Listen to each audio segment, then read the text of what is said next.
Hello મિત્રો, કેમ છો? મજામાં? અને હું પણ મજામાં છું.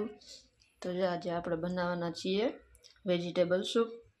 તો આપણે સૂપ બનાવવા માટે ટમેટાં લીધા છે, કોબી લીધી છે, વટાણા, બટેટા અને ગાજર.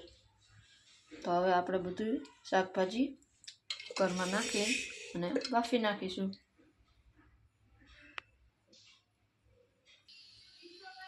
તો જો મેં બાફવામાં જ નમક નાખી દીધું છે. અને હવે આપણે એમાં 1-1.5 ગ્લાસ પાણી નાખીશું. તો જો આપણે બધું બાફવા મૂકી દીધું છે.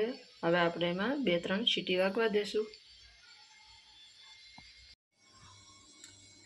હાલો, જો તો હવે આપણું શાકભાજી બધું બફાઈ ગયું છે. તો હવે આપણે આમાં બ્લેન્ડર મારી દઈશું. તો જો આપણે આમાં બ્લેન્ડર મારી દીધું છે. તો હવે આપણે આ ગળણીમાં છે ને એમાં આપણે આ ગાળી લેશું, જેથી એમાં કોઈ ટમેટાની છાલું કે એવું કંઈ રહી ગયું હોય એ આપણે નીકળી જાય. હાલો, તો જો આપણે સૂપ ગાળીને થઈ ગયું છે કમ્પ્લીટ.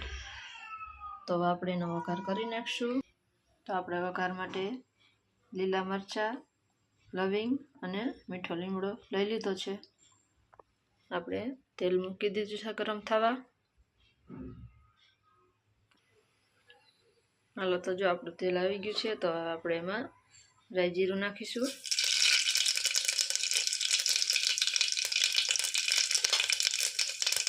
આપણે જે મસાલા લીધા હતા એ મસાલા નાખી દઈશું. આપણે એમાં આ ગ્રેવી કરેલું એડ કરી દઈશું.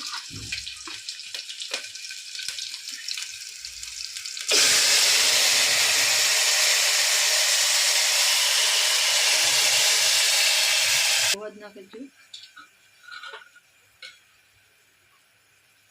તો હવે આપણે એમાં સેજમથી હળદર પાવડર નાખીશું.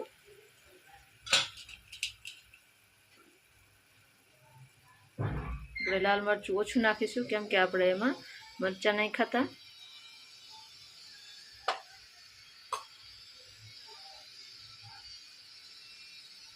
ગરમ મસાલો, સ્વાદ અનુસાર આપણે ખાંડ નાખીશું. અને આપણે નમક તો આપણે નાખી દીધું છે. આપણે જો હવે નાખવું પડશે તો નાખીશું. તો હવે આપણે બધું આને મિક્સ કરશું. આપણે થોડુંક પાણી નાખશું. જો તમારે ઘાટું બહુ ખાવું હોય તો તમે ઘાટું પણ રાખી શકો છો. મીડિયમમાં ઘાટું રાખીશ.